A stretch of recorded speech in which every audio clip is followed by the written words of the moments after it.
Assalamualaikum warahmatullahi wabarakatuh. Salam sejahtera bagi kita semua. Perkenalkan, saya Dr. Muhammad Taufik, Magister Pendidikan, dosen tetap pada program studi Pendidikan Ekonomi, Fakultas Ekonomi Bisnis, Universitas PGRI Wiranegara. Video ini merupakan bagian dari pernyataan diri dalam unjuk kerja Tridharma Perguruan Tinggi atau PDD UKT PT untuk sertifikasi dosen tahun 2026 khususnya dalam unsur pengajaran. Pada kesempatan kali ini saya akan menjelaskan secara singkat mengenai mata kuliah teori ekonomi mikro. Tentang deskripsi singkat bahwa materi ini menjelaskan tentang perilaku konsumen dan produsen, mekanisme pasar, elastisitas dan struktur pasar, serta peran pemerintah dalam kegagalan pasar. Topik-topiknya adalah yang pertama menjelaskan konsep dasar ekonomi mikro seperti kelangkaan, kemudian pilihan dan biaya peluang. Yang kedua, tentang hukum permintaan dan hukum penawaran. Yang ketiga, menghitung dan menginterpretasi elastisitas harga, elastisitas pendapatan, silang, dan elastisitas penawaran. Yang keempat, kami akan menjelaskan tentang perilaku konsumen. Yang kelima, perilaku produsen. Yang keenam, saya akan menjelaskan struktur pasar. Yang ke-7 menjelaskan tentang kegagalan pasar. Yang ke-8 kami akan menjelaskan tentang teori mikroekonomi secara digital sesuai dengan keadaan pasar hari ini. Sistem pembelajaran yang saya gunakan di dalam pembelajaran selama ini menggunakan blended learning dengan kombinasi sinkronus dan asinkronus melalui LMS kami wiralearning.uniwara.ac.id dan praktek langsung di lapangan. Mahasiswa diberi tugas untuk mencari kasus yang ada di lapangan dan sesuaikan dengan teori yang dipelajari oleh mahasiswa.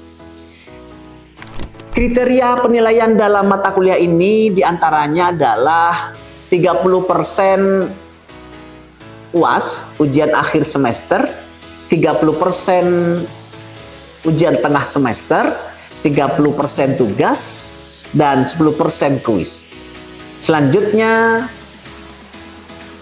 Anda akan menyaksikan cuplikan proses pembelajaran saya bersama mahasiswa di kelas di ruang micro teaching Universitas PGRI Wiranegara. Silahkan bisa saksikan bersama-sama video pembelajaran saya dengan mahasiswa pendidikan ekonomi. Terima kasih.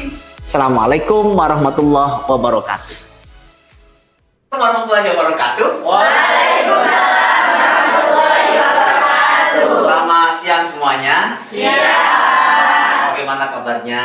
Baik. Hari ini hari Jumat tanggal 17 Juli 2020.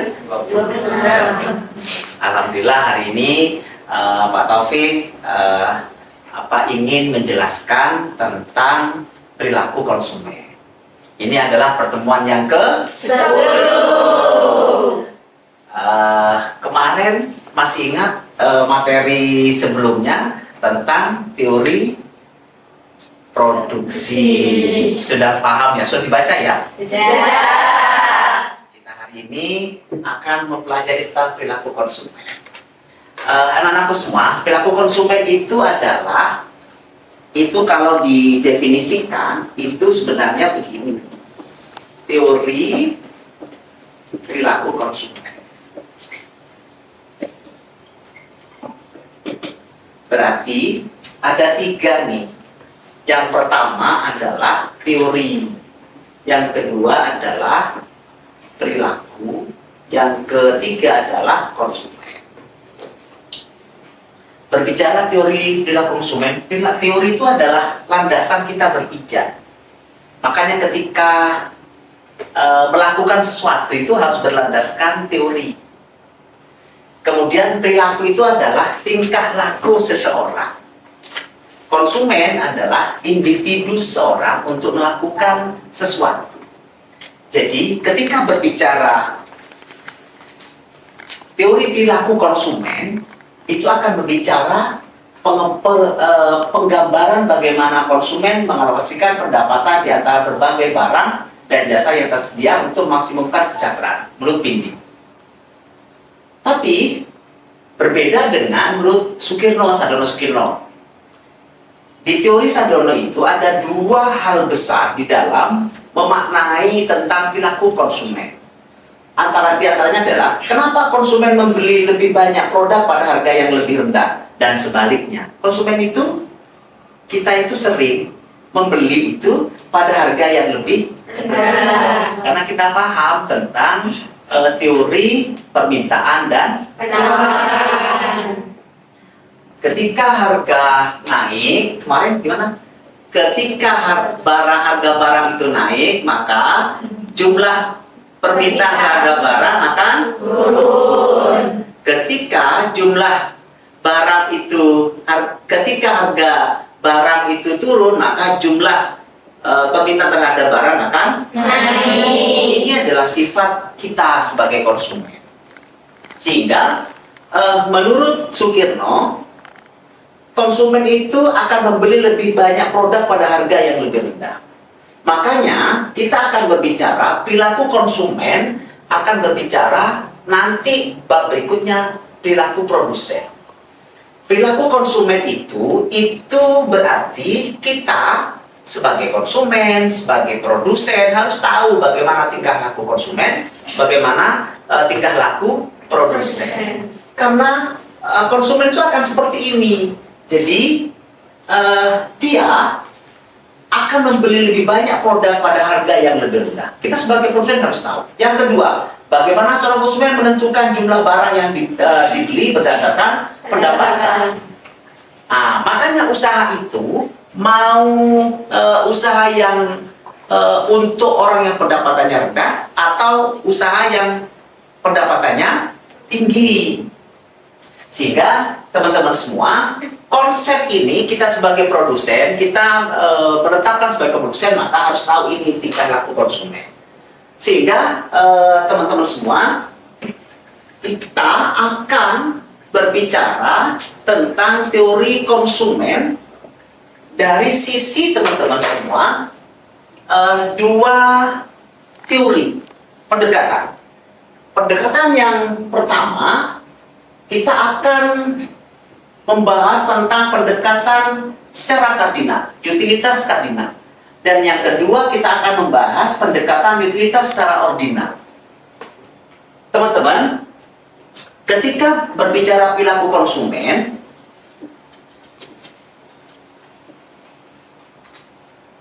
maka ada tiga teori pendekatan sebenarnya yang harus kita ketahui. Yang pertama itu adalah teori pendekatan kardinal. Kemudian yang kedua adalah ordinal. Yang ketiga adalah atribut. Teori kardinal, teman-teman semua, dan ordinal dan atribut ini adalah tingkah laku konsumen. Tingkah laku konsumen itu biasanya teman-teman semua secara hukum teori kardinal, the law of diminishing marginal utility, diminishing marginal utility. Hukum tambah yang semakin menurun, yang semakin menurun. Itu teori kardinal. Sehingga teman-teman semua, kita akan membahas dari sisi ini, yang atribut nanti aja. pembahasannya. Kita fokus kepada dua teori ini. Nah, biasanya kita kenal dengan teori kardinal itu Goosen 1, ya. Yang ini Goosen 2. Goosen S-nya 2, Rek. Goosen 2. Oke. Teman-teman, ini perlu diingat, kita akan berbicara secara kardinal dulu, teman-teman. Secara kardinal, teman-teman semua, bahwa pendekatan unitas kardinal ini pada perkara ini dianggap bahwa kepuasan yang diperoleh konsumen dapat dinyatakan secara kuantitatif. Jadi kalau kardinal itu, pengukurannya itu dapat diukur dengan angka, dengan kuantitatif. Kalau ordinal, itu secara pengukurannya itu dengan bisa dibandingkan atau kualitatif. Yang ini kuan, yang ini kual, atau dibandingkan. Seperti apa contohnya? Begini teman-teman semua. Bahwa pendekatan kardinal itu nanti pendekatannya dibagi dua. Ada utilitas total, ada utilitas marginal. Apa bedanya? Utilitas total dan utilitas marginal. Utilitas itu adalah kepuasan. Kepuasan. Kalau margin itu adalah yang kita terima, margin. Sehingga teman-teman semua, ketika berbicara pendekatan perilaku konsumen, maka teman-teman harus tahu bahwa ini yang kita pelajari ini adalah dia basisnya adalah rasional. Orang rasional itu satu membeli secara value, optimalisasi value biasanya. Bagaimana kita membeli barang itu sesuai dengan nilainya. Ada membeli barang itu secara kegunaannya. Bagaimana kegunaan barang ini? Manfaatnya. Kalau orang irasional, yang sekarang lagi apa FOMO ya? Ya. FOMO itu orang yang tidak rasional. Sehingga ketika berbicara kardinal, utilitas total, utilitas marginal, maka teori ini akan berbicara tentang orang yang rasional dalam berkonsumsi. Sehingga teman-teman semua berbicara total, utilitas total itu adalah jumlah kepuasan yang diperoleh dari mengkonsumsi jumlah barang. Jadi util itu adalah memakai, yang kita dapatkan itu adalah utilitas. Utilitas marginal, perubahan kepuasan akibat perubahan konsumsi suatu barang. Maka akan terbentuk marginal utility itu adalah di sini kan sebutnya akibat perubahan konsumsi suatu barang, perubahan. Ketika berubah maka MU sama dengan delta TU tambahan delta TU dibagi delta Q. Ini konsep secara umum, dasar teman-teman semua. Berikutnya teman-teman, ini hukum kardinal ini teman-teman, utilitas marginal itu the law of diminishing marginal utility. Apa sih ini teman-teman? Pertambahan kepuasan akan semakin berkurang jika seorang terus-menerus menambah konsumsi atas barang atau jasa. Ketika orang itu mengkonsumsi air mineral, ke-1 jumlahnya sama 40. Kemudian kedua nambah lagi 60. Loh, siapa yang memberikan ini? Kita memberi nilai lah. Bahwa kita minum, itu yang pertama itu nilainya 40. Minum yang kedua nilainya 60. Minum yang ketiga nilainya 70. Minum yang keempat 75. Dan kelima adalah 73. Sehingga teman-teman, utilitas marginalnya itu, jika suatu barang bebas diperoleh, seorang akan terus mengkonsumsi suatu barang selama memberikan nilai MU yang positif. Sehingga teman-teman, ketika utilitas ini, kepuasan kita itu, orang itu akan selalu puas, ya, puas. Tapi pada titik margin, ya, dia akan turun. Sehingga ini teman-teman. Kalau digambarkan tabel ini ke kurva, gitu. Tanpa melihat MU, kita dapat mengetahui utilitas terbesar terdapat pada konsumsi gelas keempat. Tetapi apa yang melandasi hal tersebut ada hal yang kita pelajari. Sehingga kalau kita tarik, ini narik teman-teman. Karena ini MU, ya, margin utility-nya. Ketika digabung akan seperti ini. Sehingga teman-teman semua, teori ini sebenarnya kita sebagai konsumen, sebagai produsen harus tahu tingkah laku konsumen. Tingkah laku konsumen itu biasanya kalau kita punya usaha, ketika dia itu membeli barang ke kita pada posisi satu sama barang ini, dia akan merasa puas. Beli yang kedua sama akan merasa puas. Beli yang ketiga, dia mentok puasnya. Ketika mentok puasnya, maka apa yang harus kita lakukan? Sering saya bilang kepada teman-teman, maka kita sebagai produsen tadi itu diversifikasi produk dan diferensiasi produk. Diversifikasi produk dan diferensiasi produk. Apa bedanya diversifikasi produk dan diferensiasi produk? Ada yang tahu? Terkondisi dari mana dulu? Dari diferensiasi apa diversifikasi? Yang diferensiasi apa? Diferensiasi. Apa bedanya wes? Apa bedanya antara diferensiasi dan diversifikasi produk?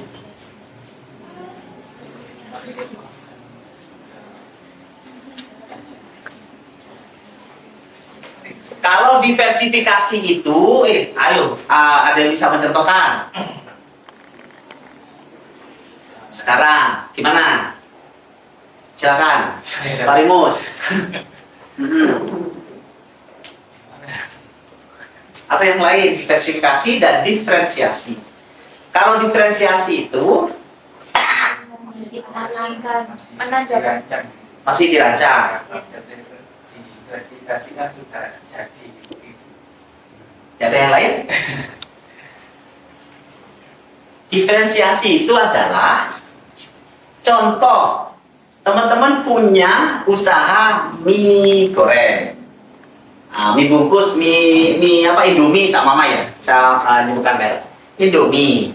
Ketika teman-teman itu ada rasa balado, ada rasa soto, ada rasa kare ayam, itu apa namanya? Apa diferensiasi? Apa diversifikasi? Diferensiasi. Ya, satu produk dengan rasa yang berbeda. Itu namanya diferensiasi. Kalau diversifikasi berarti saya punya Indomie tadi, saya membuka travel haji dan umroh, itu namanya diversifikasi produk. Sehingga teman-teman semua ketika, makanya ini, ketika teman-teman semua konsumen itu ada pada posisi jenuh, bukan enaknya apa ya, jenuh apa bosan ya, atau sudah puas kepada produk kita, maka jangan lupa ada teori berikutnya adalah teori diferensiasi dan diversifikasi produk. Sehingga teman-teman semua, teori ini mengingatkan kepada kita sebagai produsen bahwa konsumen itu tingkah lakunya begitu. Di antaranya lagi selain FOMO, itu biasanya senangnya itu diskon teman-teman ya. Iya. Itu rasional. Kalau orang yang senang diskon itu rasional ya. Ya tidak voucher. Oke, berikutnya teman-teman semua. Sehingga maksimisasi utilitas lebih satu barang. Jadi ketika berbicara kardinal, maka dia berbicara satu barang. Sehingga teman-teman semua, ketika lebih dari satu barang, contoh begini teman-teman. Oke. Jika dua barang, nanti lebih ini, berarti lebih. MUA, marginal utility barang A dibagi harga barang A, sama dengan MUB dibagi harga. Atau jika barangnya 3, teman-teman, barangnya 3, ini kan lebih dari satu barang, lebih 3 atau seterusnya, maka seperti ini. MUA PA sama dengan MUB PB sama dengan MUC PC. Sehingga teman-teman, harga es lilin dan ciki ini sebagai contoh, teman-teman.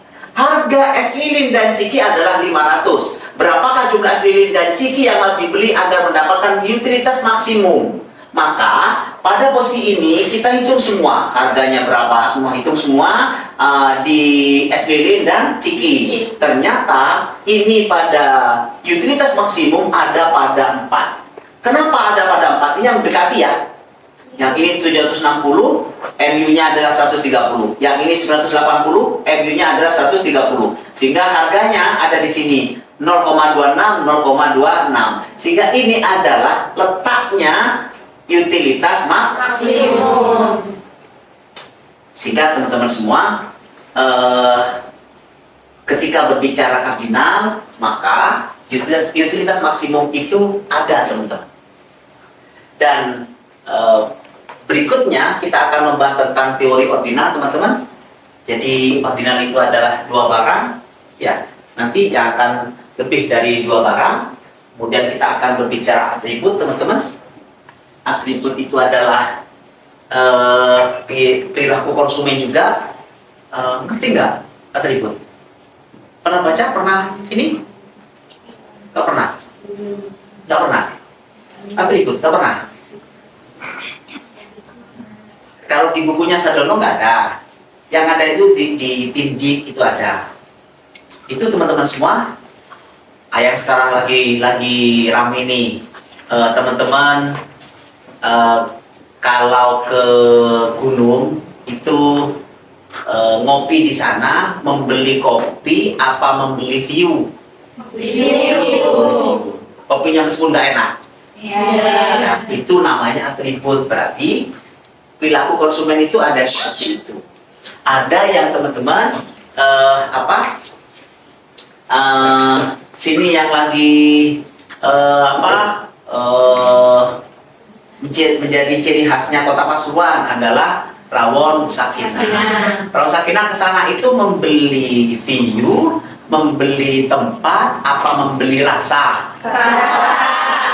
Itu atribut, teman-teman. Jadi teori konsumen itu nanti ada kardinal, ada ordinal, ada Atribut. Nah, di ordinal nanti akan dijelaskan tentang teori kurva apa? Curve indifference. Ya, curve indifference. Teman-teman, nanti ada tugas, silahkan dikerjakan, teman-teman. Tugasnya minggu depan sebelum materi tentang ordinal, kita akan diskusi dulu tugas kita. Saya nanti asesmennya, penilaian ke teman-teman semua. Terima kasih teman-teman. Sampai jumpa minggu depan. Jaga kesehatan, kurang lebihnya mohon maaf. Assalamualaikum warahmatullahi wabarakatuh. Waalaikumsalam warahmatullahi wabarakatuh.